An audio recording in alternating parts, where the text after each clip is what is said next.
اعوذ باللہ من الشیطان الرجیم بسم اللہ الرحمن الرحیم قالوا نفقد صواع الملک ولمن جاء به حمل بعیر وانا به زعیم صدق اللہ العظیم رب اشرح لی صدری ویسر لی امری واحلل عقدۃ من لسانی یفقہوا قولی رب یسر ولا تعسر وتمم بالخیر آمین یا رب العالمین۔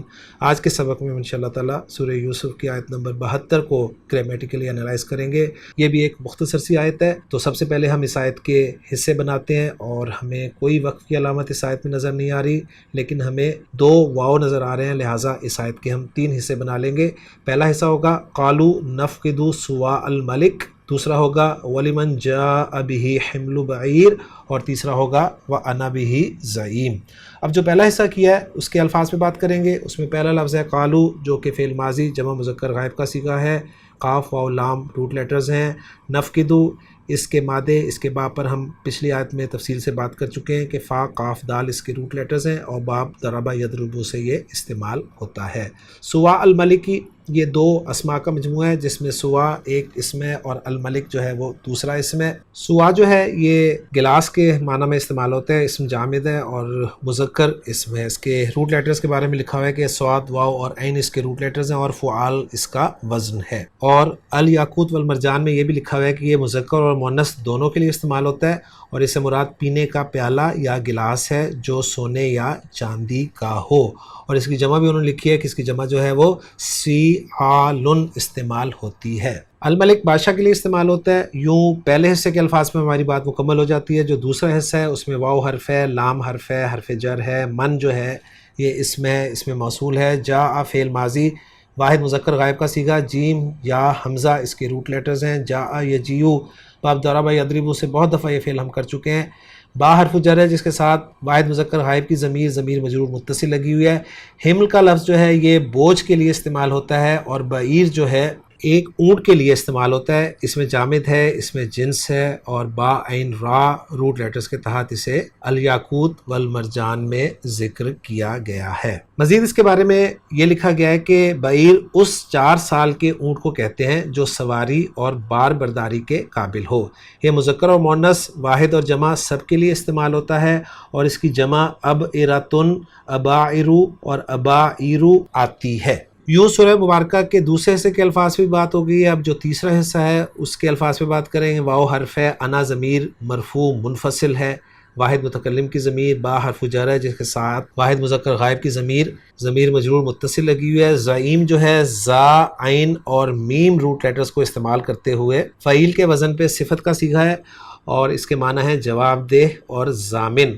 اور خان صاحب نے زا عین میم روٹ لیٹرز کے تحت باب نون سے اس کے فعل کو بھی ذکر کیا ہے کہ زعم یزعم زعامتن، جس کے معنی ہے کسی چیز کا ذمہ دار اور جواب دہ ہونا، اور دوسرا مصدر جو اس کا زومن انہوں نے لکھا ہے اس کے حوالے سے اس کے میننگز لکھے ہیں کہ کسی غلط یا غیر یقینی بات کو یقینی جتانا یا سمجھنا یا گمان کرنا۔ تو یہاں پر یہ جواب دہ یا ضامن کے معنی میں استعمال ہوا ہے۔ تو الحمدللہ جی سورہ یوسف کے آیت نمبر 72 کے الفاظ پہ ہم نے بات مکمل کر لی ہے۔ اب ہم اس کی ورکنگ دیکھتے ہیں جو کہ ڈاکٹر عبدالرحیم صاحب نے ہمارے لیے تیار کی ہے مفتی سعید صاحب کی زبانی۔ جناب مفتی سعید صاحب۔ اعوذ باللہ من الشیطان الرجیم بسم اللہ الرحمن الرحیم قالوا نفقد صواع الملک ولمن جاء به حمل بعیر وانا به زعیم صدق اللہ العظیم۔ سورہ یوسف آیت نمبر 72۔ آیت گرامی سے متعلق شرح المفردات۔ آیت کی کلمہ صواع کے ضمن میں عبارت ہے الصواع لغۃ فی الساع والذی یقال به وهو 4 امداد، والصواع هنا هو الذي قيل له السقاية في الآية 70۔ قال الشيخ محمد الطاهر بن عاشور في التحرير والتنوير كانوا يشربون الخمر بالمقدار يقدر كل شارب لنفسه ما اعتاد أنه لا يصرعه، ويجعلون آنية الخمر مقدرة بمقادير مختلفة فيقول الشارب للساقي رطلا أو ساعا أو نحو ذلك، فتسمية هذا الإناء سقاية وصواعا جارية على ذلك۔ کلمہ الصواع کی معنوی لغوی وضاحت کرتے ہوئے کہا جا رہا ہے کہ الصواع یہ دراصل الصاعی کے اندر دوسری لغت ہے، دوسرا تلفظ ہے، اور گویا الصاع اور الصواع ایک ہی چیز کے 2 نام ہیں۔ اور یہ وہ پیمانہ ہے جس کے ذریعے کیل یعنی پیمائش کی جائے۔ اب اس کی مقدار کتنی ہے تو بتایا جا رہا ہے وہ اربعۃ امداد کہ ایک سا 4 مدوں پر مشتمل ہوتا ہے۔ مد ایک چھوٹا پیمانہ، السا اس سے 4 گنا بڑا پیمانہ۔ السا کتنی مقدار کا ہوتا ہے ہمارے حساب سے تو اس کو ہم فطرانے کی مقادیر سے سمجھتے ہیں کہ فطرانے میں ایک بندے کا فطرانہ گندم کے حساب سے نصف سا ہے، جبکہ اس کی مقدار ہمارے ہاں 1.25 کلو بتائی جاتی ہے، اور جو، کشمش اور کھجور میں ایک فطرانے کی مقدار پورا 1 سا ہے جس کی مقدار 3.5 سیر بتائی جاتی ہے۔ تو اس سے 1 سا کی مقدار 3.5 سیر یا 3.5 کلو ہونا معلوم ہوتا ہے۔ یہاں السواع کے بارے میں یہ بات کہی جا رہی ہے کہ اس سے مراد وہی برتن ہے جس کو آیت نمبر 70 میں السقایا کا نام دیا گیا ہے، اور السواع اس زمانے میں کیا ہوتا تھا اس کی وضاحت معروف مفسر الشیخ محمد الطاہر ابن عاشور کے حوالے سے ذکر کی جا رہی ہے کہ انہوں نے التحریر والتنویر اپنی تفسیر میں یہ لکھا ہے کہ لوگ ایک مقدار میں شراب پیا کرتے تھے، اور ہر شرابی اپنے لیے اتنی مقدار مقرر رکھتا تھا، معتاد انہ لا یسرع، یعنی جس کے بارے میں یہ معتاد ہو کہ وہ مقدار اسے پچھاڑے گی نہیں، یعنی جس سے وہ بے ہوش نہیں ہوگا۔ اور وَيَجْعَلُونَ آنِيَةَ الْخَمْرِ مُقَدَّرَةً بِمَقَادِيرَ مُخْتَلِفَةٍ کہ شراب کے برتنوں کو وہ ایسی ہی مختلف مقادیر میں مقدر رکھا کرتے تھے، چنانچہ فیقول الشارب للساقی کہ شراب نوش وہ شراب پلانے والے ساقی کو یہ کہا کرتا تھا رتلن کہ ایک رتل شراب چاہیے، اوسان یا 1 سا یا اس جیسی کوئی اور مقدار۔ تو یہاں اس برتن کا نام سقایا یا سواع رکھا جانا یہ بھی اسی عادت کے مطابق جاری ہے۔ آیت کے کلمہ حمل کے ضمن میں عبارت ہے الحمل ما يحمل على الظهر ونحوه جمع احمال وحمول، یأتی فعل بمعنى مفعول كما في ذبح بمعنى مذبوح وطحن بمعنى مطحون۔ الحمل کا معنی بتاتے ہوئے کہا جا رہا ہے ما يحمل على الظهر ونحوه کہ پشت وغیرہ پر جو مقدار لادی جائے اسے حمل کا نام دیا جاتا ہے، گویا حمل بمعنی محمول ہے، اور اس کی جمع ہے احمال اور حمول بروزن افعال اور فعول۔ یہاں یہ کہا جا رہا ہے کہ حمل جیسے یہاں محمول کے معنی میں ہے، یہ فعل بمعنی مفعول آتا رہتا ہے، جیسا کہ ذبح بمعنی مذبوح اور طحن بمعنی مطحون یعنی پسا ہوا آٹا۔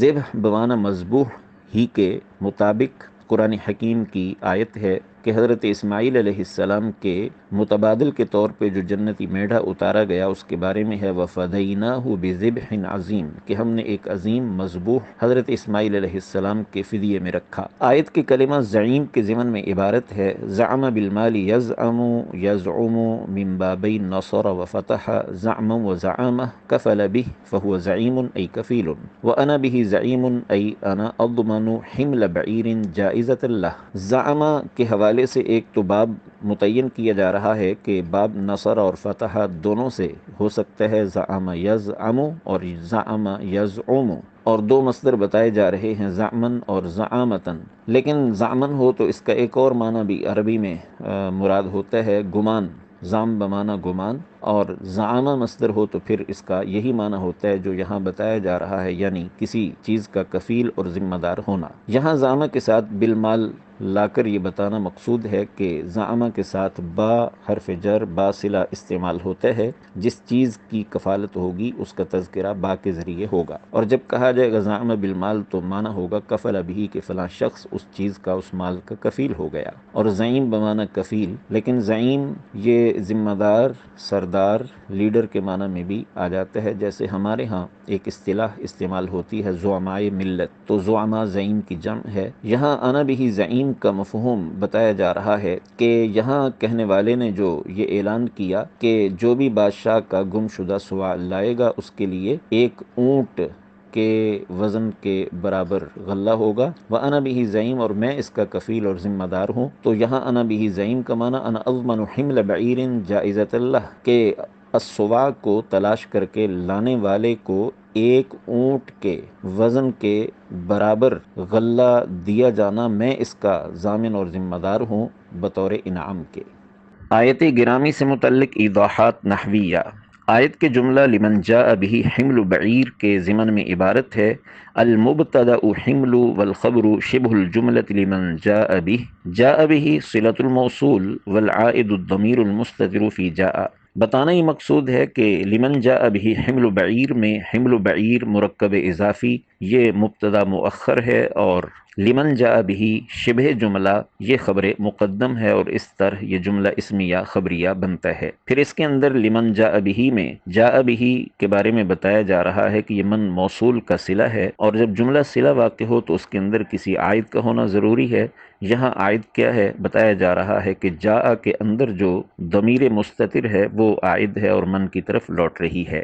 پوری آیت کے بڑے جملے یعنی قالوا نفقد سواع الملک ولمن جاء به حمل بعیر وانا به زعیم کے حوالے سے یہ کہا جا رہا ہے کہ الضمیر فی قالوا يعود على القیالین او الشرطہ والضمیر انا على رئیسهم او على یوسف علیہ السلام۔ قالوا کا قائل کون ہے، اور قالوا کے اندر جو ضمیر جمع ہے کس طرف لوٹ رہی ہے، تو اس کی وضاحت کرتے ہوئے کہا جا رہا ہے کہ یہ ضمیر یعود علی القیالین، قیالین کی طرف لوٹ رہی ہے۔ قیالین قیال کی جمع، کیل کرنے والے، پیمائش کرنے والے۔